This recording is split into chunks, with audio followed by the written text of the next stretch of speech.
Okay, you're round 5. So you're getting the end of the story, the last part of the story. What I'm doing is, and I really can't do a comprehensive job. I don't know enough. I wasn't around all the years that the Rebbe's Nesias, obviously. I don't have such a good memory, and I can't give you a summary of every Purim. Rabbi Zellickson could. I can't do that. I can just talk about either Purims that I remember or Purims that are so famous that even though I wasn't born yet, I heard about them. So the Purims we're going to be talking about are mostly from the years that I remember.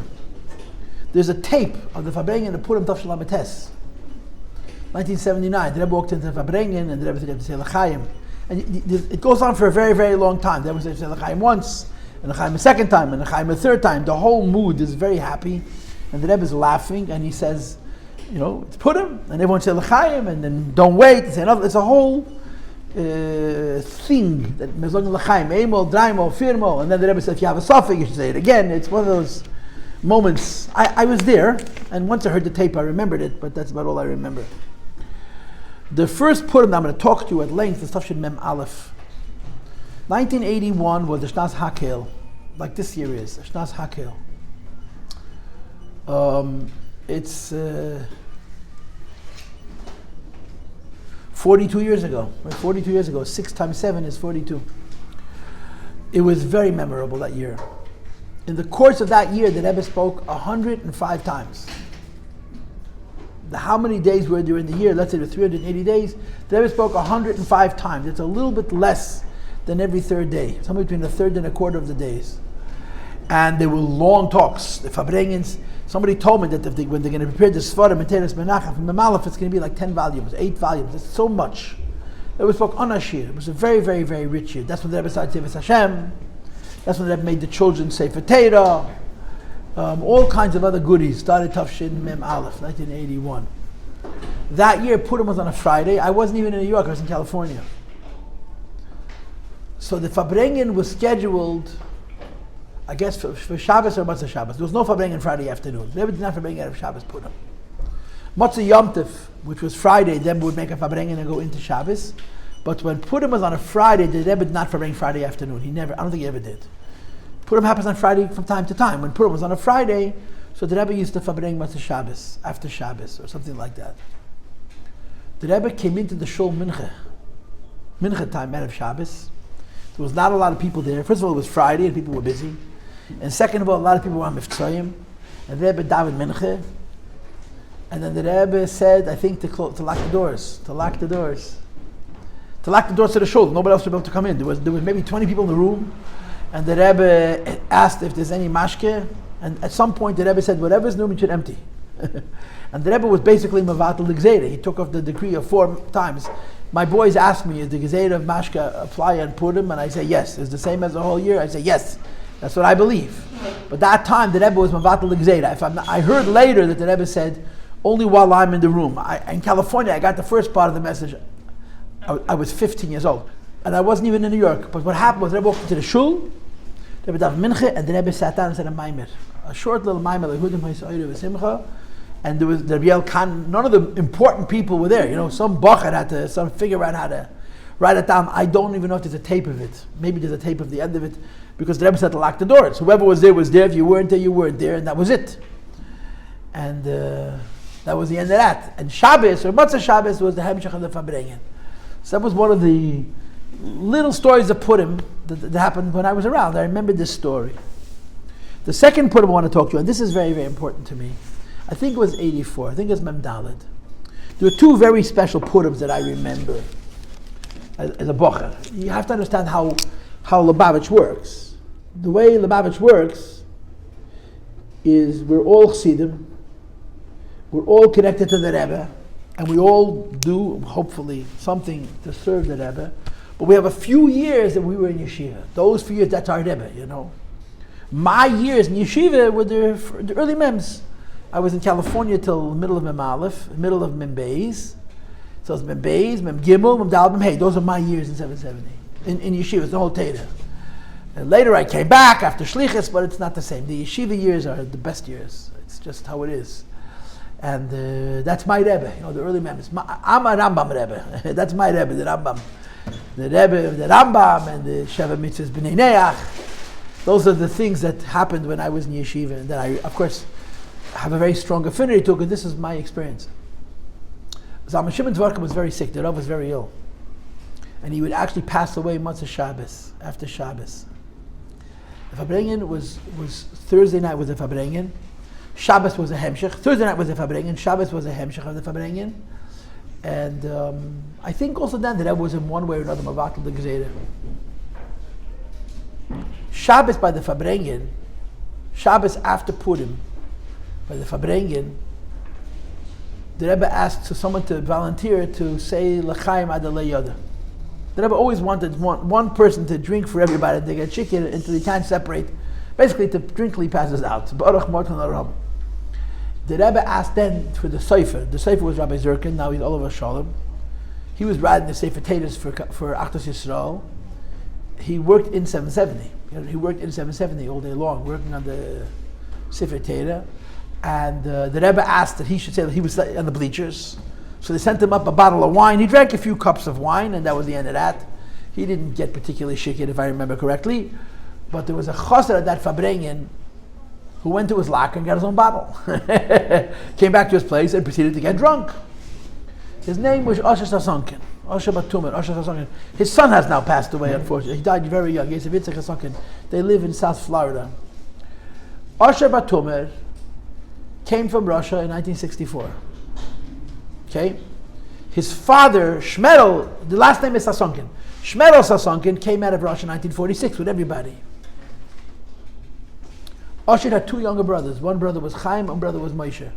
Both of them were killed by Stalin. The verstehst? His two younger brothers, Yemach Shemei v'Zechei, were killed by Stalin. And there's an Einikel Sasonkin, who's now also passed away, Avram Sasonkin, who was the son of Moshe Sasonkin. He came out of Russia with his grandfather, and I don't know. But Osher Sasonkin, the oldest of the brothers, wasn't killed. But he spent forever in the gulags. I don't know how many years he was in the gulags. 8 years, 9 years, a very, very long time. He was a Chassidish Yid. I mean, I remember him. He was a very Chassidish Yid. What we didn't appreciate was how learned he was. We saw him as one of those warm, passionate Russian Chassidim, but he was a Lamdan. His father was a god. His father was Shmerel the Rav. His father was a very, very big Talmid Chacham. But Osher also, he had to learn. When he came from Russia and he went to the Rebbe to Yechidus, so the Rebbe spoke to him formally, with respect. The Rebbe said to him, Ir. In Yiddish, there's two ways to say you. To a person of your own standing, you say du, which is you. To an honorable person, you say Ir. By a Rebbe, you want to be du. By a Rebbe, you want to be du. When I was a Bacher, and the Rebbe didn't speak to me too many times, but he said du. The moment you got married, you became Ir. You became respected. The Rebbe spoke to you from a little bit of a distance. He went into the Rebbe, and the Rebbe said to him, Ir. He was very surprised that the Rebbe didn't say du to him, and he said to the Rebbe, Favosas the Rebbe mimerachek. Why is the Rebbe pushing me away? I'm entitled to a du. I'm a chassid, you, not Ir. So the Rebbe said to him, Ir zet ois elter varen taten. You look older than your father. And the Rebbe didn't mean that he had a whiter beard, you understand? The Rebbe meant that your father's a big chassid and a big person. He was Takal Greisa Mensch. He did a lot of things for the Rebbe. And you look greater than your father, so the Rebbe told him. And when he went to his locker, he took a little mashke, and he got chicken. So when he got chicken, I remember the Vabrengen. He wanted, and to me, this is, people ask me, what's your favorite Purim memory from the Rebbe? This is it. It's not even a memory of the Rebbe, it's a memory of Osher Batumer. He wanted to go over to the Rebbe and say something. But he was shikir, so they didn't want to let him. I mean, Osher Sasonkin was such a Chassidish, I don't know what to say. Bottom line is, for several sichas he was fighting with his neighbors. Each time the Rebbe stopped to talk, he wanted to go over to the Rebbe, and each time he went to the Rebbe, they didn't let. And it much became a fight. Mamish, you could see they were fighting. At some point, he pulled away from his chevre and he ran over to the Rebbe. One of the cute things that happened was that he pulled away from them right when the singing finished, so he gave them an expletive. He told them off. The whole show was quiet. All of a sudden, you hear the pasuk, so the whole room laughed. But at some point, he went over to the Rebbe. And he banged on the table. He always banged on the table. Became quiet. And the Rebbe turned to look at him. And as soon as the Rebbe turned to look at him, I was facing the Rebbe. The Rebbe looked delicious. I mean, Bechal, the Rebbe looked beautiful. But the way the Rebbe listened to him tell that story was so beautiful. The Rebbe's face was so the Siyas Ratzon, the look of pleasantness on the Rebbe's face was indescribable. Mamish, very, very special. And he talked for a while in Russian, loud. Everything by him was like, however long it took, a minute, 2, 3, it took him a while. It didn't take 20 minutes, but he told the Rebbe a story and that was it. He went back to his place. He didn't ruin the Fabrengen. But you understand, the moment he finished speaking in Russian, we turned to our local Russian speakers that knew what did he say. And this is what he told the Rebbe. He probably sat in jail for 8 or 9 years. And he had a beard. Osher Batum had a beard in Russia. He had a beard in Siberia. You know that when he got sick, he had cancer. And the doctor prescribed for him chemotherapy, and his beard started falling out. He says, I'm not taking the chemotherapy. I'm going to die with. He said, if I had a beard in the Soviet Union, I'm going to my grave with my beard. It became an issue. The Rebbe had to get involved. Paltiel, he had to take the treatments, but he passed away before he lost his beard. Osher Batum. See, so I'm sitting in this Siberian gulag, and the chevre, the officers, their job was to break the prisoners, to break their will. And they broke the will of some really tough guys. The only people's will they couldn't break was the Chassidim. They couldn't break the will of the Chassidim. So they called them in one day and said, where do you get your strength from? How do you have koyach to resist us? We torture you, we physically torture you, we psychologically torture you. How do you survive all of it? So he says, what do you mean how? The Rebbe. He said, yeah, where's the Rebbe? The Rebbe's in America, the Rebbe you can't touch. And remember, he's telling this all to our Rebbe. So they told him it's impossible. There is no way you are drawing strength from a Rebbe Me'ever Layam. It's impossible. There's a Rebbe in Russia, and you're hiding him, and you're drawing strength from him. There's got to be a local. There's got to be somebody here in Russia that you're able to visit and drink. There's no way you're getting koyach from a Rebbe that's been left Russia in 1927. And this is what, the 1950s, 60s. A kid said, no, there's no Rebbe in Russia. You can't touch him. Sorry, sir. And they said to him, we think you're lying. He says, okay, I'm not lying. And they pressed him, and they pressed him, and they pressed him, and he said the truth. There's no Rebbe in Russia. So they said to him, you know what, we think there is a Rebbe in Russia. But Lefi Dvarecha, according to your word that there's no Rebbe in Russia, and we can't hit the Rebbe in America, so we're going to hit you for your Rebbe. We're going to beat you for your Rebbe. So he said to them, there's nothing in the world that will give me greater joy than you should hit me for my Rebbe. And they hit him.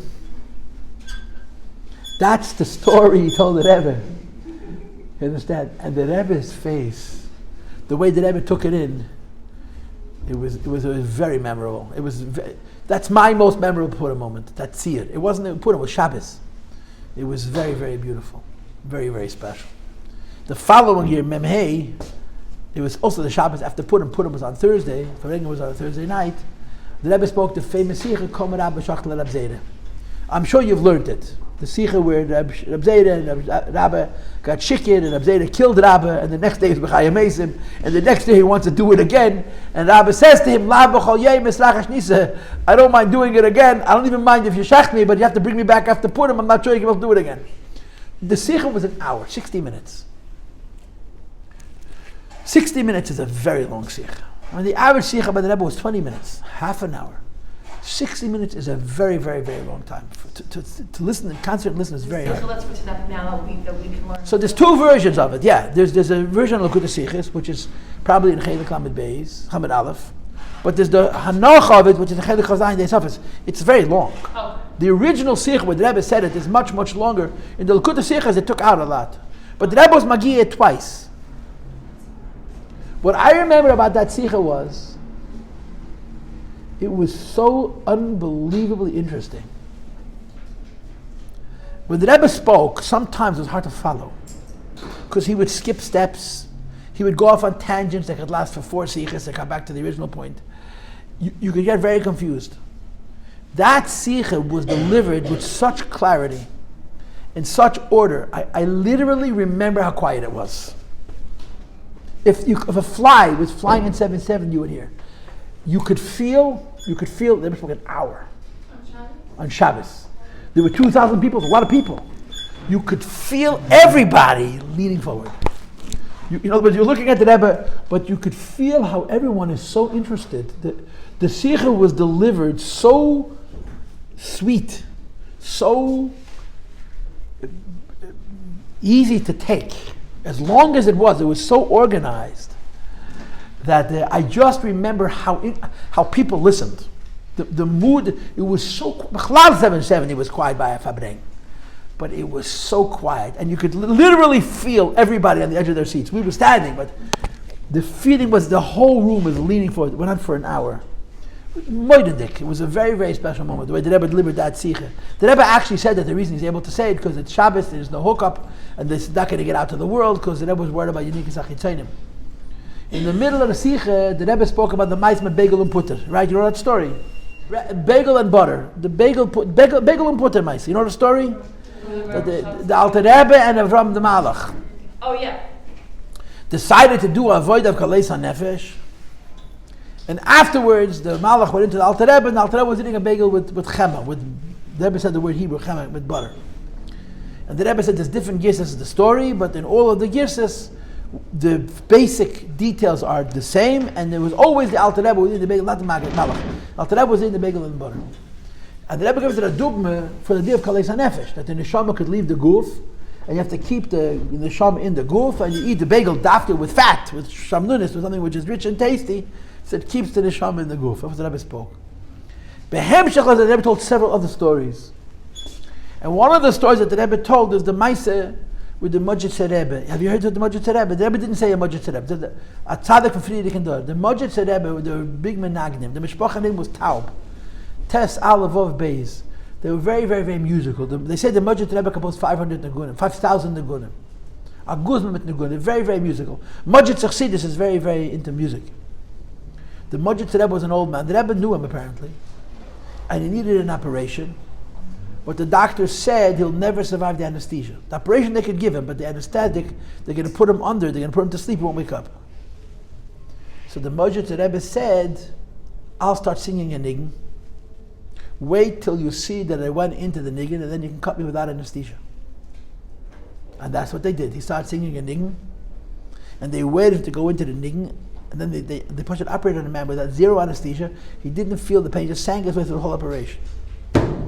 So the Rebbe didn't say the story with as many details that I just presented. He simply said that a tzaddik and Friedrich and Dor, that he gesungen an niggin, and he was in a state of Avshatas Agashmis.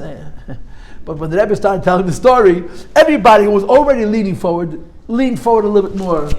And the Rebbe says, Mit der Zelta Meise von der Polish and gute Yidden chappen sich alle auf und schlaf. You tell a story about a Polish Rebbe, everyone wakes up from sleep and the whole room cracked up. The Rebbe's Fabrengens were very special, but that Sikha, the feeling of attentiveness, you literally could hear people listening. That's how well it was delivered. They found later that in Tafshin Test, before the Rebbe was Rebbe has a short note where he basically writes the same thing he said in that Sikha. Later on, Hanochas Balahak sent in the Rebbe the Sikha to Hagah. The Rebbe edited the Sikha, and the Rebbe wrote that it was very well organized, that they did a good job organizing the Sikha. They didn't do nothing. They just wrote exactly what the Rebbe said. The Rebbe delivered it so clear. The Rebbe delivered that Sikha so clear. In my years, it was unusual. In the early, you listen to the tapes of the Yuds, it was normal. But when I was growing up, and the Rebbe spoke a Sikha, he would skip steps. You had to infer, you had to figure out what he was thinking. That Sikha was delivered extraordinarily. It was very, very special. The next Purim I want to talk to you about, maybe one of the most important Purims, and I'm surprised every time I hear it that the people don't know about it. And that's Purim Tafshin Mem Zayin, 1987. You know about it? Purim Tafshin Mem Zayin. I was in California, and I was not even at the hookup. The reign started at 6:30 by us. I was Pasha doing Miftzayim. And I asked people, how did Rebbe get away with it? The Rebbe said something, and I'll tell you in a moment what it is. And Shashtil, there was no reaction. It's very, very surprising. I'll tell you what happened. In that Fabrengen, and by the way, let's be candid. Purim Mem Zayin is the last Purim Fabrengen. The last Purim Fabrengen by the Rebbe was Purim Tafshin Mem Zayin. Because Tafshin Mem Ches, the Rebbe had already passed away. Tafshin Mem Ches, the Rebbe spent Purim in his house. He didn't even come to 770. You know the story, right? When the Rebbe passed away for Shabbos of Shiva, which was Shabbos Mevorchim Oder, they came to 770. Besides for that, he lived in his house the whole Shloshim. The Rebbe was home. Shabbos, Truma, Tetzaveh, and Kisisa, the Rebbe was at home. Pashas Mishpatim was the Shabbos of the Histalkus. The Rebbe came to 770 because it was Shabbos Mevorchim. They said a Maimeh Yamot, an hour. Zeh Yitnu. a maimer about machzah shekel. The Fabrengen started with a maimer. The next 3 Shabbos there was a person home. And there was sichas matzah Shabbos, but Shabbos the Rebbe didn't speak at all. Beginning with Vayakel started already a whole new thing about makal kehilas, and every single Shabbos, believe Yitzim and Aklal until the stroke. But there were no more weekday Fabrengens. So the last Purim Fabrengen was Mem Zayin, 87. And that Fabrengen, the Rebbe spoke at great length about Mashiach. And he spoke about the fact that the Simoni Mashiach, the signs of Mashiach, the Gemara in Sanhedrin, in Sechta Saita, that before Mashiach comes, there's a lot of chutzpah, there's a lot of inflation, a bunch of other things. The Rebbe says we see in Buchish all the Simanim of Mashiach that are here. In other words, the Holy Otad by Mashiach. And then the Rebbe asked the funniest kasha in the world. The funniest kasha in the world. The kasha was a kasha on himself. Now most people don't ask kashas on themselves. If you kasha on yourself, so why are you announcing it in public? The Rebbe said, why is it that ich koch chazefel Mashiach? I'm so into Mashiach. The Frierdiker Rebbe, the Rebbe the Shver was not so into Mashiach, which is very, very hard to say because the Frierdiker Rebbe was very into Mashiach. But the Rebbe said, nevertheless, I'm more into Mashiach than he was. My father for sure was not into Mashiach like this. And even I myself, years ago, was not as much involved in Mashiach's koch as I am now. And the Rebbe's answer basically was, the fact that I'm koching it is a right that now is the time. In other words, in earlier generations, there was less koch of Mashiach because Mashiach was further away. Now we're holding Hinez Eimad Achas Leinu, Hinez Melech HaMashiach, Ba'atat Chut Mashiach. So now is the time to actually talk about Mashiach. And they spoke every sikh about Mashiach. Unbelievable about Mashiach. But there was a chiddush in this Fabrengen. And to put it in a sentence, the chiddush was that the same thing that Rebbe would say in 210 seconds, right? Or 240 seconds, 3.5 minutes, in Chav Ches Nisan Tav Shin and Aleph, which traumatizes us, so we suffer PTSD from it, Adayim Azeh, right? The Sikh about, Ich gebe es über Eich, Ich habe getan alles, was kennt, the God nicht in der Reis, und that the Rabbi bringen Mashiach, in 1, 2, 3, right? You all know about that. The Rebbe spoke exactly the same thing, sitting down in a Fabrengen Purim, for an hour and a half. And he presented it in such an orderly, such a rational way. I asked people, how did Rebbe get away with it? When the Rebbe spoke those 3 minutes in Nun Aleph about I did accomplish anything, everybody got so caught up, so upset and so confused. Here the Rebbe said it not in 3 minutes, but in 90 minutes, and Shah still, he sort of got away with it. I don't understand. But the Teichen Advarim was that in earlier generations, the inyan of Mashiach was on the Rebbe the Tzaddik. Regular people's business was not to bring Mashiach. Regular people's business was to do a regular avodah. Mashiach was the avodah big tzaddikim. The Rebbe said, but now it's different. And he gave various reasons why it's different. And one of the reasons was Yidis Aderis. We're on a little bit of a lower level. And the implication was, the Rebbe actually hinted, you can look at the Hanocha, you could see it, and the tape of it, that there's a deficiency in his kashrus. That in earlier generations there may have been more kashrus. Ubebela Chosed could rely on this Rebbe, Yid could rely on the Tzaddik, the Nasi Adar, to worry about Nin Mashiach Gula. Now there's a deficiency in this bond, and therefore the inyan of bringing Mashiach goes over and becomes the property of every single person. The Rebbe used the expression in the Sikha, and you can listen to the tape, you don't have to believe me. Geitos ariber funder hanosi to dem hakel. It goes over from the nosi to the hakel. It stops being the private obligation of a tzaddik or the obligation of each person. And the Rebbe spoke a big arichis about the personal obligation of each person in order to bring Mashiach. And the point that he kocht in that Fabrengen was the point of tshuva. I don't know if you know, but when the Rebbe talked about Mashiach, he gave 4 eitzes how to bring Mashiach. One of them was to daven for Mashiach. The Rebbe made a campaign, a letter campaign, that he brought from Rishonim, that Mashiach is not going to come until we daven for him. And the Rebbe, Mem Zayin, I think, after Tisha Mem Zayin, they made a campaign, a letter writing campaign. Everyone should write 10 letters to their friends and ask them to write 10 more friends. The Mashiach is not going to come unless we demand it. If you want Mashiach to come, you have to demand this, number 1. Number 2, the Rebbe spoke about Simcha. You bring Mashiach through Simcha. Number 3, you bring Mashiach through learning another Mashiach Gula. And number 4, you bring Mashiach through Tshuva. So in this Fabrengen, the Rebbe spoke about there, bring Mashiach through Tshuva. And he added, every Jew has already done Tshuva. in our generation, after what happened in the previous generation, that means the Holocaust, every year is the Madrega of Baal Tshuva. And he quoted the Gemara, that the Gemara says, Ha'omer, Hare at Mukadeshas li avanas shani tzaddik gomer. V'urasha gomer reizim Mukadeshas. A person goes over to a woman, gives her a ring, and says, I am married to you with this ring, on the condition that you're righteous. And the guy is a Rasha. The halach is she's Mukadeshas, or Safek Mukadeshas. Why? Shema hirer tshuva belibe. Perhaps for a moment he had a hirer tshuva, and tshuva, like it says in the Zayir, is b'shaita chada b'riga chada. Tshuva doesn't take time. Most mitzvahs have a shir of zman. Tshuva doesn't. So you can do tshuva in an instant. So the Rebbe says, in our generation, after everything we have been through as a nation, every single Jew is madrega of Baal Tshuva. We're all madrega. We're ready for Mashiach. Another thing that we spoke in that same Fabrengen, this is 90 minutes, it's too long siches, was an official expose about the Inyan of Mashiach, and the Teucher of those siches girls was, Ich gebe sie bereich, really. And it's interesting, 4 years later the Rebbe spoke it, and we're so tumult. 4 years earlier the Rebbe said it, the Ruya could hate, Zitzendik, and everyone just listened, and everyone took it in, and nobody said, oh my God, what do you mean you're giving it over to us, it's your job. The Rebbe said, Es geht ariber funda hanasi zu der Akoil. Another point that Rebbe spoke very, very emphatically in that sikha was the idea of la'olam yira adam atzmi shakal v'chol ha'elam kulei shakal asa ma'isa achas diber achas b'shav achas hechriyas atzmi v'chol ha'elam kol kav schus v'hevi leivel ha'hem yeshua v'atzala. Right, you know this Rambam, right? Yeah, that the Rambam writes. It's based on the Gemara. But the Rebbe brought the Rambam lahalacha, that a person has to always look at himself and let the word in the balance. One good deed tips the scale, and the Rebbe explained that a weight scale, if the weights are balanced, it's like this. If it's a little bit off, it doesn't tip a little, it tips a lot. So the Rebbe said, one person does one good deed, one good word, one good thought, tips scale for himself and for his whole country and for the whole world. And the Rebbe said, one of the things we need to do to bring Mashiach to Kenu is to take on that mindset. Number one, we're all about the tshuva.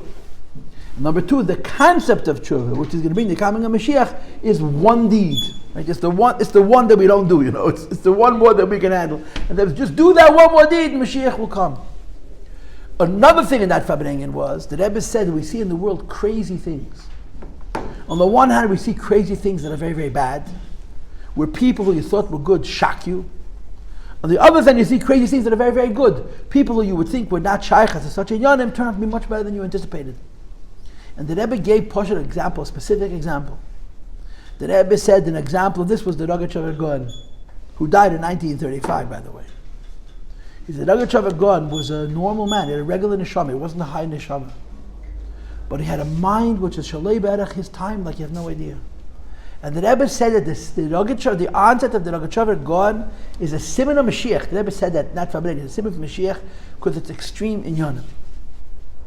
And the Rebbe went through a series of points. A, what we have to do, and B, proof that we're holding by it, and so on and so forth.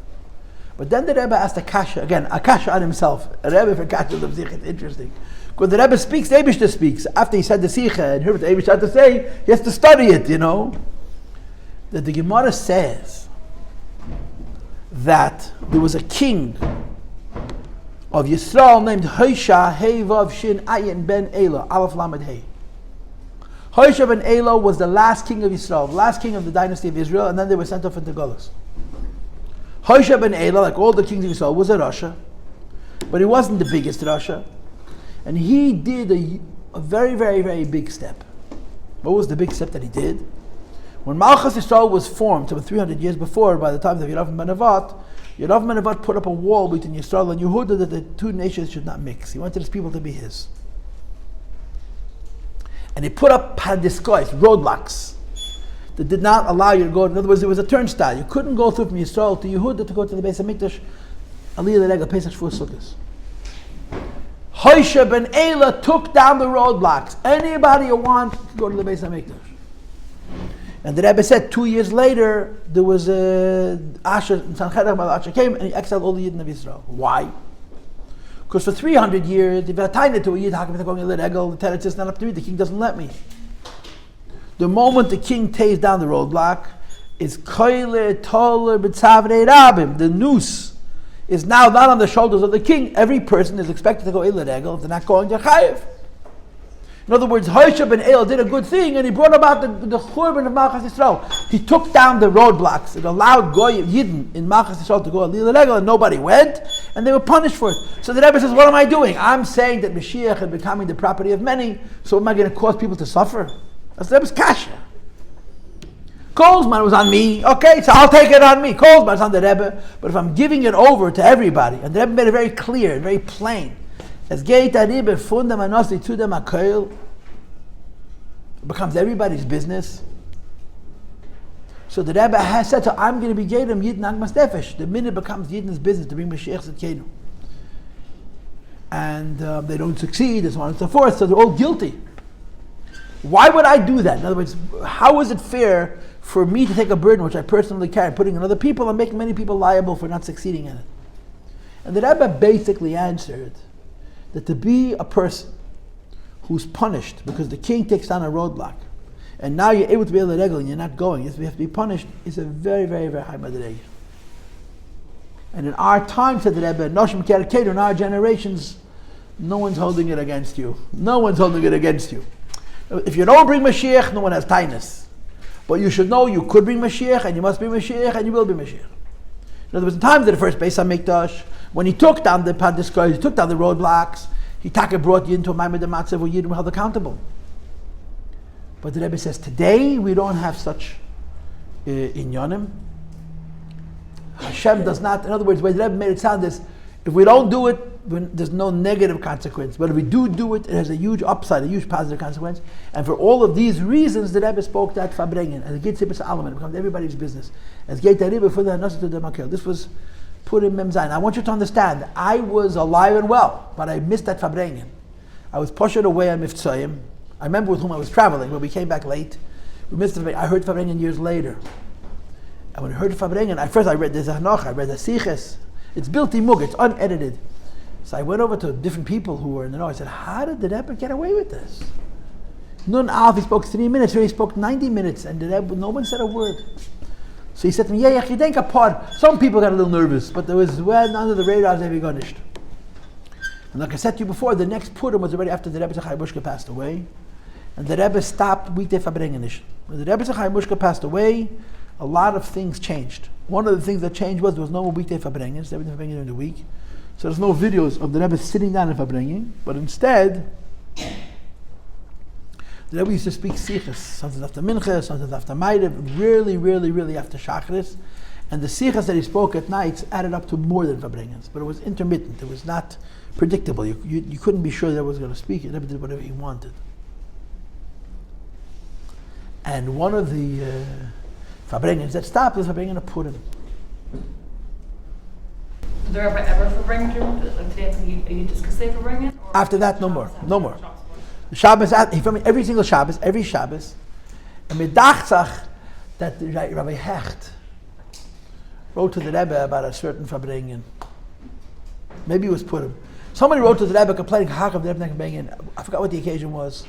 And the Rebbe said to Rabbi Groner, he thinks I'm not a chassid. He thinks I don't care about a Fabrengen. I also care about a Fabrengen. I also want a Fabrengen. I think he said I want a Fabrengen more than him, but I can't. That was there was such a kind of a vote. So there was Siches. So Lamashal Memches. I'm going to get mixed up. The Rebbe spoke after Mincha, the fast after Mincha. I think he spoke after Maidev, right after the Mikra Megillah. He certainly spoke after Mincha the next day and after Maidev again. And the following year was the same thing. Purim, the Rebbe in Memtes, he was already in 770. Memches, the Rebbe was home. I remember coming to 770 on Megillah, the Rebbe wasn't there. It was very weird.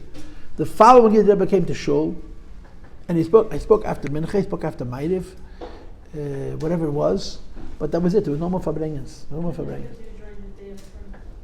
What did the Rebbe do? The same way, Bechlal. What's my official answer to such questions? In my last conversation with the Rebbe said, you're going to come to class, you're going to a girl whose name is... What's your first name? Menucha. Don't tell her. How am I supposed to know? The Rebbe sat in his office the whole day and worked. I'm sure he learned a lot. The Rebbe did a lot of learning. But the Rebbe worked. Purim by the Rebbe was Beker the Fabrengen. Purim by the Rebbe was during the Where Fabring. did he give Shalachmanis to as his Mechayev?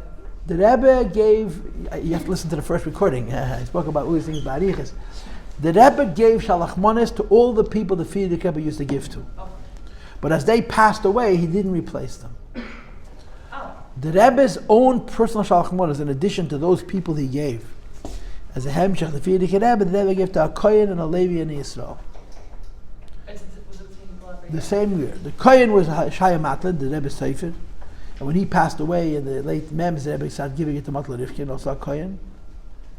The Levi was a very Reichik, and the Yisrael was Chadikov, Rabbi Chadikov.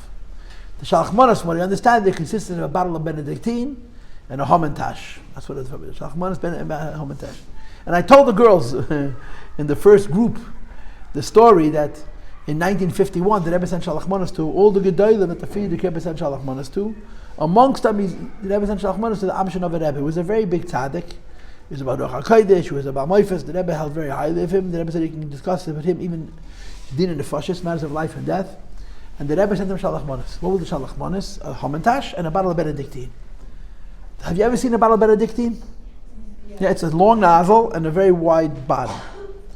Benedictine is made in a monastery by monks. And there are talims on it. And if the talims are on the wrapper, you can take off the wrapper. The talims are on the bottle itself. The bottle literally has crosses on it. And the Rabbeim drank Benedictine. The Rebbe drank, the Frierdiker Rebbe drank, the Rebbe Rachab drank. Eat your heart out. The Rabbeim drank Benedictine. And they knew the talim was on the bottle. The Rabbeim drank Benedictine. So the Amshin of the Rebbe is sitting by the Tish with his Chassidim or with his Mishpacha. And somebody comes in and says, Shalachmanis from the Lubavitcher Rebbe. Shalachmanis, the Rebbe like the Vekah for Tish. When you bring Shalachmanis to the Rebbe, everything goes on the table and then anybody wants eats it. You know, the Rebbe doesn't need he's not collecting chocolate bars for his Pesach. In the house, you collect all the bars, you divide up amongst the children. They saved it and then at the Pesach went in the garbage.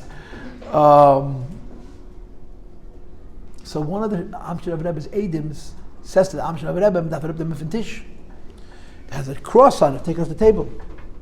So the Amshin of Rebbe reaches across the table and grabs the bottle that his son-in-law said, you have to take it off the table. And he grabs it and he starts opening it. And as he grabs it and he opens it, the Amshin of Rebbe says, Ad the Lubavitcher Rebbe schickt Shalachmanis, fragt nicht kakashes. When the Lubavitcher Rebbe sends Shalachmanis, you don't have any questions. And as he says it, he opens the bottle, you know, the seal, the plastic seal, the paper seal, takes off the cap and turns to that guy and he gives him Zug l'chai from the Rebbe Shalachmanis. That's the story. Okay, Kinderlach, I'll see you. Freilich and Purim.